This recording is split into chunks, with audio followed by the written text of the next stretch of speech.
mama murenge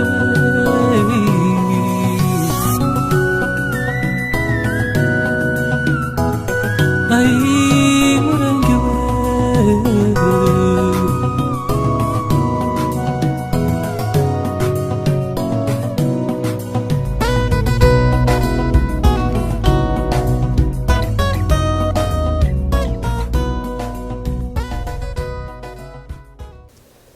Mbahaye ikaze mwese nkuko dukomeje guhabwa amabwiriza na leta z'ibihugu byacu dutuyemo ndetse n'abaganga rero dukomeje natwe kugenda dushaka ibiganiro inama n'abantu batandukanye dore ko abantu benshi ubu bamaze guhabwa gahunda yo kuguma mu mago natwe rero ntabwo twashatse kubaja kure cyangwa se gukomeza kubicisha irungu twagiye tubategurira ibiganiro bitandukanye kandi tunababwire ko tuzagenda tuganira n'abantu batandukanye tubashe kugenda tuvuga kuri iyi gahunda iriho yo kurwanya kino corezo akaba ari intambara rero umuntu yavuga ngo ni intambara y'isi yose dore yuko isi yose yahagurukiye kurwanya kino kibazo c'indwara ya coronavirus. Tufite rero kuganira hejuru y'ubukungu bw'isi uko bwifashe agiye kudusobanurira kubirambuye bijanye n'iki kibazo c'indwara dore ko cagiye gikora ku nzego nyinshi zitandukanye. Rero muri studio zacu ku murongo wa telefone i Kigali dufite Dr Kigabo. Dr Kigabo muratwumva neza? Nje ni Ozeru Humuriza tubanje kubasuhuza kuri radio TV Umurage. Ndakumva neza. Dr abantu ariko barifuza no kumenya uwo twaye tuganira uwo dufasha ukabibwira. Amazina yanjye nayo wavuze ni Professor Kigabo Thomas. Ndi umwarimu muri za kaminuza zitandukanye nkaba nkora no muri Banki Nkuru y'u Rwanda mu economist. Urakoze cyane. Mwiriwe gute? Twe hano iwacu ni mu gitondo. Mwiriwe gute i Kigali ndetse no muri Afrika muri rusange nyuma yaho icorezo cya coronavirus kibashije kugera ku mugabane mutuyeho?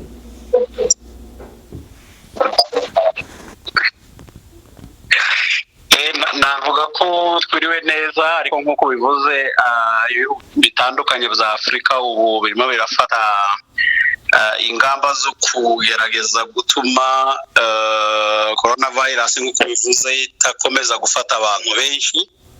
Iyo urebye mu z'ukuri ibihugu byinshi nicyo birimo bigerageza gukora gushyiraho ingamba zituma yenda abantu bagerageza gukumira icyo kibazo. Abantu benshi bagiye badusaba kugira ngo tubashake mubashe kubaha ibisobanuro cyangwa se ubusesenguzi kuri iki kibazo ariko bijanye cyane cyane na economy nubwo tugenda dukora no muri domaine zindi ariko turagushimiye kuba wemeye kutwita ukaduha umwanya tugeganira umwanya mutoya. Hanyuma Dr Kigabo iki kibazo cyakoze ku mareta menshi cyakoze ku migabane myinshi nkamwe mukicumva kino kintu mwacakiriye gute ku giti cyawe?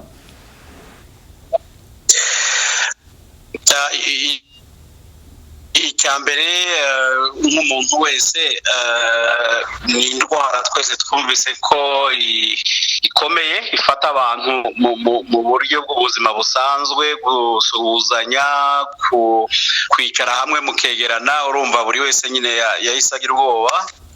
Ikindi kuba cyaraturutse muri nko mu bukungu ni ikibazo nyine twahise twumva ko ari ikibazo gikomeye 15% ry'ubukungu bw'isi. Urumva iyo nyine ahantu ngaho habaye ikibazo mu buryo bw'ubukungu muhita mwitega ingaruka zitameze neza. Reka rero duhite tuja ku ngaruka z'ubukungu mu rwego rw'isi ndetse cyane cyane no kuri Afrika muri rusange. Ubu nyine rero byifashe gute kubaho mu mezi makeya kino kibazo kibaye?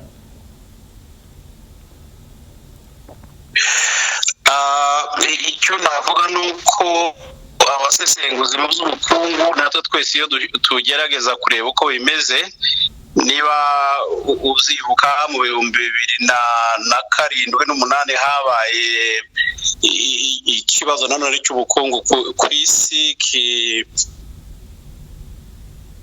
zose, ariko iyi coronavirus abantu barabona ko izateza ikibazo kiruta icyo cya mbere twagize, kubera ibintu nka bitatu navuga. Ikintu cya mbere ni uko nk'uko ubibona ibihugu byose byahagaritse guhahirana. Abantu baragenda bafunga imipaka. Ubwo ni ukuvuga ngo mfashe nko muri Afurika hari nk'ibihugu bisanzwe byohereza ibintu byinshi hanze, ari peterole, ari amabuye y'agaciro, ubu barahagaze kubera ko nta buryo bashobora kubyohereza. Nguhaye nk'urugero nka Nigeria, muri peterole yohereza hanze ifite hafi 20%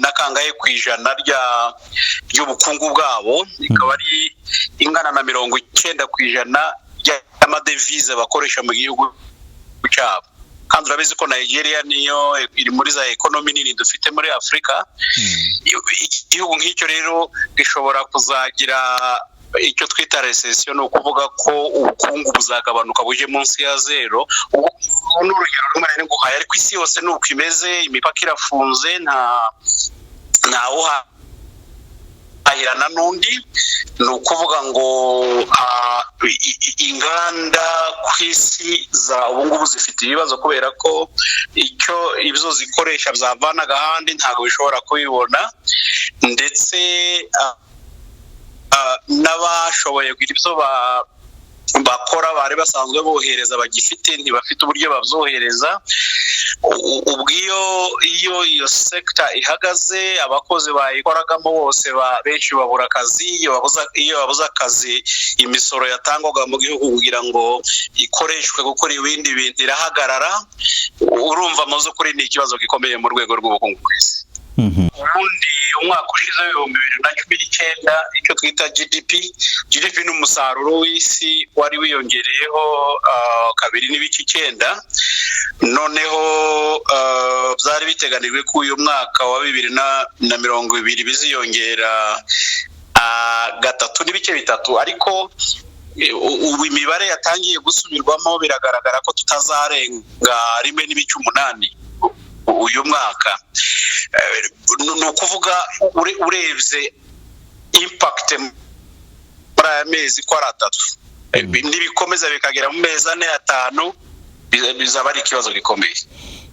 Bizaba ari ikibazo gikomeye. None ko ubukungu bugenda bumanuka, abaturage bagata imirimo bakayikurwaho, urebye na hano muri Amerika ari bamwe batagikora. Buriya abaturage bigenda gute ubuzima bwabo ko bumva buri mu kaga? Ico gihe isi cyangwa se n'amareta byitwara gute muri iki kibazo?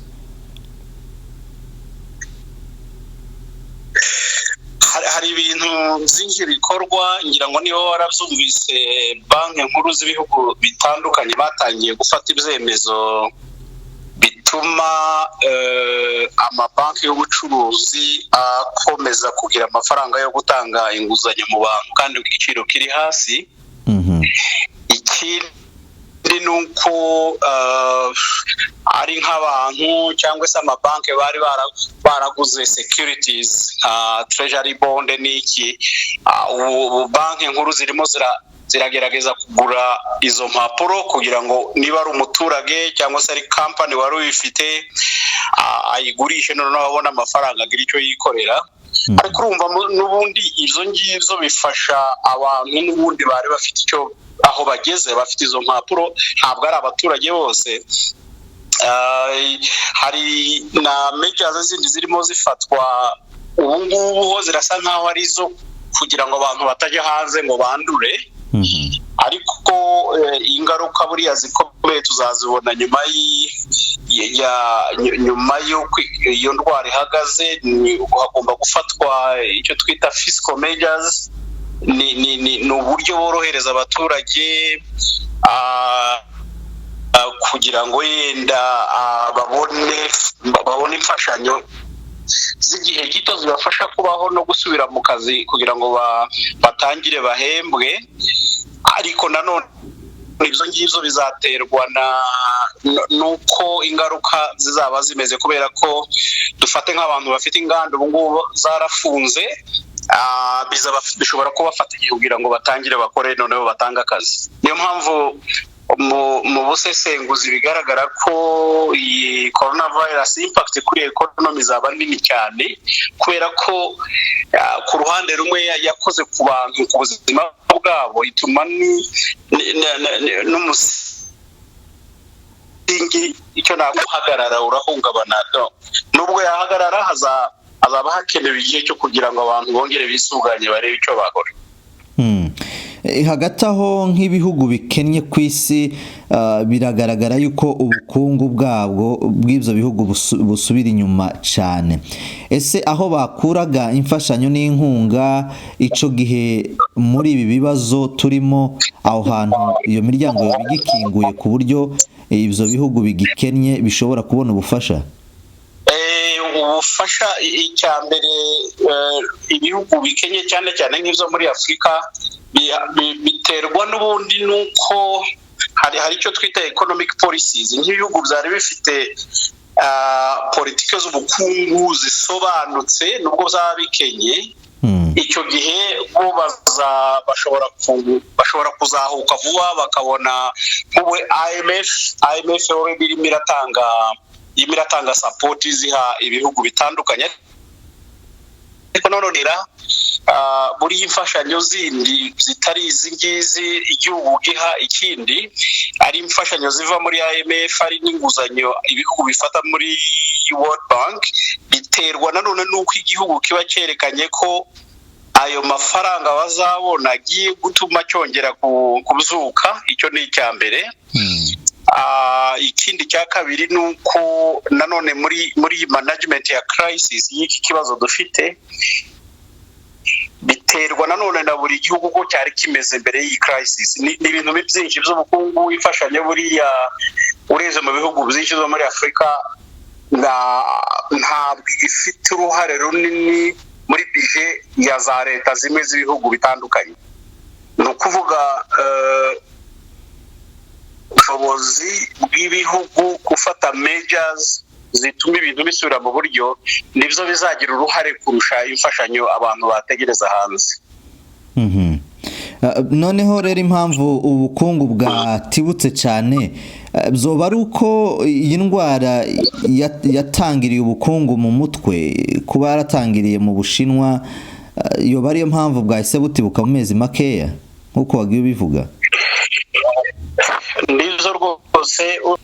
Ubushinwa bufite 15% ry'ubukungu bw'isi. Urumva kuba zaratangire mu Bushinwa ubukungu bwabo bugasenyuka, bifite icyo bivuze ku isi yose. Icya kabiri, ibihugu byari bisanzwe biteye imbere nibyo byagize ibibazo bikomeye. Ubwo hari Burayi, hari Amerika, cyane cyane Ubushinwa, Uburayi, Amerika biri mu bihugu bimaze kuzahazwa na kiriya kibazo, kandi nibyo bihugu bikomeye mu bukungu.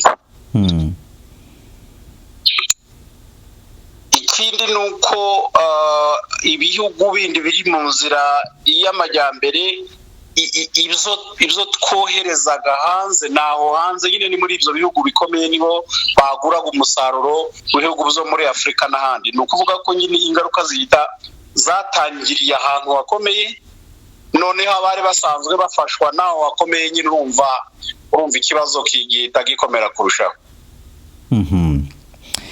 Urakoze cyane Dr. Kigabo Thompson, we turi kuganira hano kuri radio na TV Umurage. Tugera ku musozo rero, hanyuma imiryango yitware gute muri iki kibazo, dore yuko nimba abantu bavuye ku tuzi, abantu bafite uburyo bagiye bibikiriraho udufaranga, badukoreshe gute? Nihe nama watanga ku miryango itandukanye? Nge numva natanga inama ebyiri. Iya mbere ni uko imiryango igomba kubanza kwirinda kugira ngo itarwara. Iby'ubukungu ntabwo uvuga ubukungu iyo utakiriho. Abantu bagomba kubanza gukurikiza inama duhabwa n'ubuyobozi bw'ibihugu bitandukanye aho buri wese atuye ndetse na biriya bigo mpuzamahanga bikurikirana iki kibazo kugira ngo tubanze tubeho kugeza iki cyorezo kirangiye. Icya kabiri ni uko abantu muri iyi period batasesagura amafaranga baba bafite, bagomba gukora saving, bakamenya ko mu minsi iri imbere bishobora kugora kugira ngo abantu bongere basubire mu buzima busanzwe. Birasaba ko buri wese nyine aba abyiteguye, akamenya ko iyi ndwara nirangira tuzongera dusubire mu buzima busanzwe, bizinesi zitangire. Kuba rero hari ufite icyo afite uyu munsi agomba gukora saving yitegura iyo minsi iri imbere. Reka rero tugushimire Dr. ku kiganiro ciza uduhaye, ubusesenguzi utanze, tushimiye umwanya wawe rwose wigomwe ukaba uwuduhaye. Reka rero tugushimire n'abantu bari kutwumva, ndizera yuko baza kugubwa neza bitewe n'inama wabahaye. Turagushimiye Dr. Urakoze cyane, mugire umunsi mwiza.